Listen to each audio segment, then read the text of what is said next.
What's one of the many things that a man have done for you to say men are weak?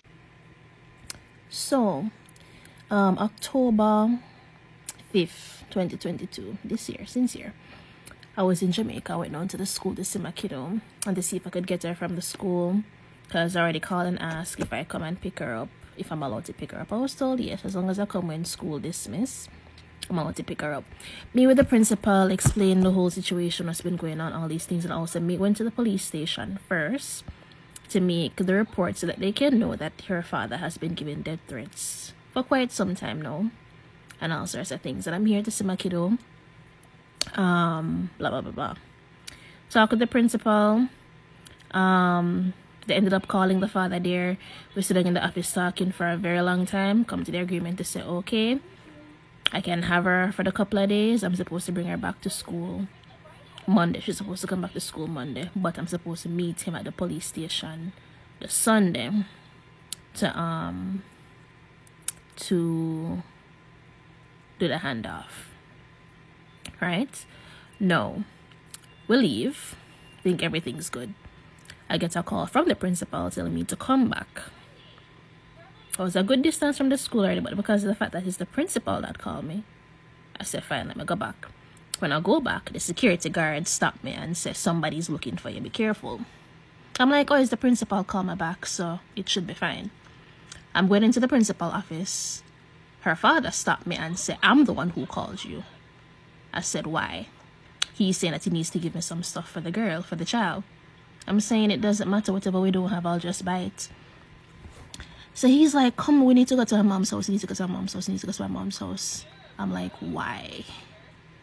As a matter of fact, he didn't even say why yet. He just kept saying that we need to go to his mom's house. And I'm like, what would we need to go to your mom's house for? When he eventually said, we need to give me some things for the child. So I said, okay, fine. Go in your car and know where the house is, we'll follow you. He's like, no, I need to take my child with me. I want her to be in the car and drive with me to my mom's house. I'm like, no, why would I do that? You said we're going to your mom's house. Let's just go to your mom's house and know where the car is. Where's your car? Where's your car? Where's the car that you drive? Where's your car? Do you drive? I say, yes, I drive, but I'm not the one who drove. I know where your mom's house is. Go to your car. I'll meet you there at the house. It's right around the corner. It's not far. I know where the house is. I'll go in my car. He goes like he's going to go in his car. And then he stops and comes to our car. And he's arguing, saying to open the door, open the door, open the door. I'm like, why? I need to see my child. I need to see my child. Open the door. So I went on the window so he can see the child. Part 2. Okay, part 2. This is going to be very long because even to record it in a normal video, it's long. But let's try and see if we can get through this quick and fast.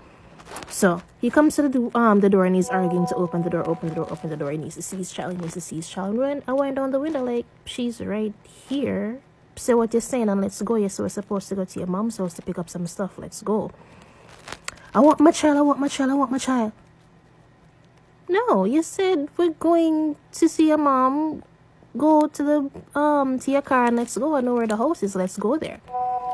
And he's there getting irate and acting a fool. So I call the principal on the phone. I'm like, Jerry's out here acting a fool. I don't know what's going on. Can you come out here, please? The principal said, no problem. He'll be there in a few minutes. Or I'll be there soon. Principal did not come out. I ended up having to go to him after everything. So he's there arguing. So now a car is blocking us in the front. And a car is blocking us in the back. You can't tell me that this is not a whole setup thing. And he's drawing down a crowd, screaming and crying and making a whole bunch of noise, saying how we're trying to take away his child and all sorts of foolishness. You say we're supposed to go to your mom, go in your car. So he's arguing with the driver. You know me, Jason, you know me, you don't know me as any bad person. Open up the car and give him my child. And we're just like, listen, just drive. At this point, just drive. See if you can move off and drive. The driver in the car, still there talking with this man. My child's father, Jerry. We got child's father named Jerry. Call him Jerry.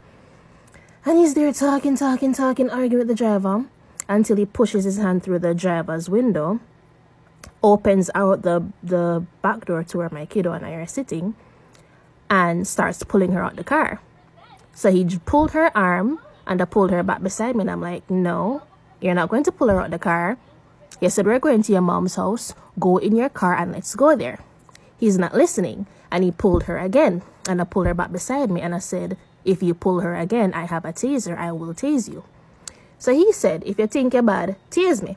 So he dragged her harder again to when I used the taser on his arm and tased him with it. Because it was just a small taser like this size. The little pink one. So I tased him on his arm and I said, stop pulling her out the car. So then he's like, oh, so you really tased me. So then he pushed me down into the seat and started hitting me in the head. And I had my wig on and my cap. So he was hitting me in the head and the neck and on the arm and pressing me down into the chair and into my kiddo. So him in the car just hitting me in the head and stuff and bending my arms until he finally get the taser. So then he's trying to tase me in the face and the head and the neck and on my arm. And my child is right beside me. And all right, part 3. Hitting me in the head and all these things, bend my arm until they finally get the taser out of my hand. He's trying to tase me in the head, face, whatever. And just as the taser swinging all over the place and saying, see how it feel here, see how it feel here, see how it feel here. And he's cursing all the while. Child is in the car, pressing me into the child. She's crying. She's crying. And then he shoves me over to the other side of the vehicle, drags her out of the car, literally throws her in his car and speeds off. So I tell my friend who's on the front seat, call the police right now. I took off my hat. I didn't even take off my hat. My hat was on the ground at this point because it fell off. And I marched to the principal's office, pissed off. So I go into the principal's office, mad as hell, saying, hello, I called you, you didn't even come outside. And you call me back to the school just for this guy to attack me in the car. So did you guys plan this or something? Because I'm mad as hell going off at the principal because you call me here, tell me that he has something to give me or has something to say. When I come here, this idiot is talking about the fact that, oh, we need to go to his mom's house to pick up something. And the security guard even warned me when I got here to say somebody looking for you. So he now comes into the principal office. I come to kill you, girl. I come to kill him. I tell us somebody kill him. We kill you now. I'm gonna kill you. So he's in there screaming and shouting, attacking, trying to get at me again. So then the vice principal and somebody else come into the office telling me, come mommy, come this way, come out the office. I said, no, I'm not coming out. I am not coming out. You call me back. This is what is going on. When I told you how he behaves, nobody wanted to listen to me. I'm putting in my reports. Nobody's acknowledging me or anything. And he's showing his true colors saying, oh, she planned for me. This is what she had. She tased me on my arm. My arm is still burning until now. And I'm like, you tased me multiple times and I'm fine. So don't come talking about, oh, your arm is still burning until now. Your arm is still burning until now. And he's like, I'm going to kill you. I tell you that I'm going to kill you. And he's swinging at me, diving at me, everything. Poor principal getting all of those blows. But I am not coming out of the office because the vice principal, I don't know if it's the secretary, is trying to pull me out. I am not leaving. So he's there cursing, I'm going to kill you. The whole time I'm in there, I'm trying to call the police just the same. It's just ring and hang up. They're not coming. And the principal is like, oh, you don't need to call the police. We can sort this out. The video keeps stopping. I don't even know how much of this is being recorded. So I'm calling the police the entire time. Poor principal getting most of the swings and hits every time he's trying to dive at me, talking about how he's going to kill me. I'm calling the police not picking up. I'm not getting through. And then I finally do get them on the line. They're like, oh, I need to come down to the station to make a report. So anyway, call the police, finally get them on the phone. They're like, oh, you need to come down to the police station to make a report. Principal was all like, oh, you don't need to call the police. We can get this sorted out. I'm like, no, we cannot. Because I've spoken to you people. None of you will listen. None of you will believe me. Now you see it for yourself. I'm there near talk about, oh, I'm going to kill you. I came here to kill you. And all these things. So eventually, oh yes, before him even calm down, gone outside, gonna make one big ruckus and crying and draw down a crowd to talk about how I tased him for no reason. He just came to see his child and I took out a taser and tased him. And oh, you planned for me because look what you come to Jamaica with. You call my phone. I'm at school minding my own business. You call me giving me death threats. You're sending me messages talking about so you're going to kill me. You're sending messages to the family members talking about so you're going to kill me. And I am going to come to Jamaica and not have something so that if you sneak up on me out of the blue and I'm minding my own business, to not have something to defend myself. Do I look stupid to you? Yeah, no.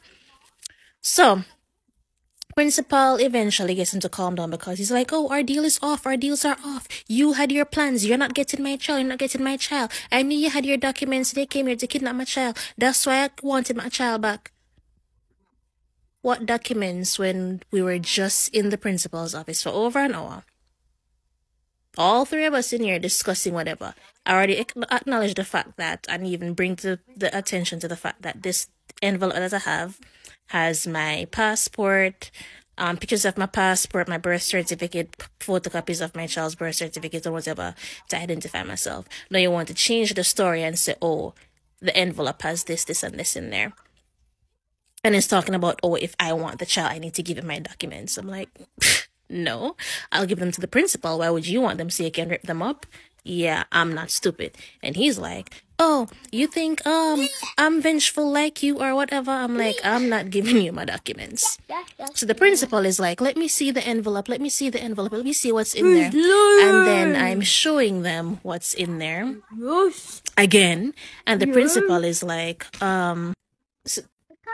sorry, my kid started to jump all over me. She was watching her show, don't know why she come to bother me now. So he's like, oh, I'm not vengeful like you or whatever. I would never destroy your documents. Right. This has my qualifications, whatever. So I'm like, all right, give him my qualifications out of here so that in case I need it for anything, I have it. Oh no, you're not getting anything out of the envelope. You're not getting anything. You're not getting anything. I have to keep everything, or the principal has to keep everything. I'm like, for what? These are my qualifications. What do you need my qualifications to do? Time's up. Let's come back again for the rest of the story because it's long. So this is this part 6. So anyways, what you need? I'm like, what do you need my qualifications for? Right? I understand holding on to the birth certificate or whatever else, but what you need my qualifications is if I want to have a job. Oh, well, then you can get them back when you take her back here on Sunday. When I get her back on Sunday, I'm like, whatever. So he goes outside. He creates this big scene again to the crowd. I go outside. He now takes her out of his vehicle and puts her in mine. She's sobbing at this point, still bawling her eyes out. She goes into my vehicle. He gives me his last threats, but obviously, same whisper it. I go into my vehicle. We drive off. My driver, when I drive off with my friend in the car. So I am pissed. I'm emotional at this point, but keep yourself together. You're driving. We went back to the school after 3. Right? At this point now it's after 5. My friend had to go to work in the grill. We're on our way to Mobile now. Obviously, she did not make it. So now they're going over what he was doing outside and the fact that, oh, they can't believe all of that happened. My mommy called me, going off upset about the fact that I attacked this man, or Jerry called and tell her how I attacked him with a taser, and tasers are illegal in Jamaica and he's going to get me into trouble for that. And she's going off because the fact that it can probably turn into a felony or something, and the fact that I'm not a US citizen, I come to Jamaica, cause trouble. And I'm like, have you even asked me what happened? You asked me anything about what happened? So I tell her what happened, and she's like, oh, he didn't tell me about the fact that he attacked you or anything. I'm like, why would he? Why would he? You ever see this man telling the actual truth? Did he tell you about the fact that he actually opened the door, our car door, through the driver's window and was pulling the child out? And after he kept pulling on her, that is when I finally said, I have a taser. If you don't stop pulling the child like this, I am going to tase you with it. And when he pulled her again, that's when I tased him. He didn't tell you that, did he? And then about the fact that he then proceeds to hit me in the head and stuff, and then come back, throw in the car and drive off. And I go to the principal office and he comes into the principal office trying to attack me me, swinging, diving at me, and all these things. And I am calling the police, and the police not coming. And he came in there specifically saying in front of the principal. So now there are multiple witnesses about the fact that, yes, I came here to kill you. I came back to kill you. I told you I was going to kill you, and I'm here to do it. And what's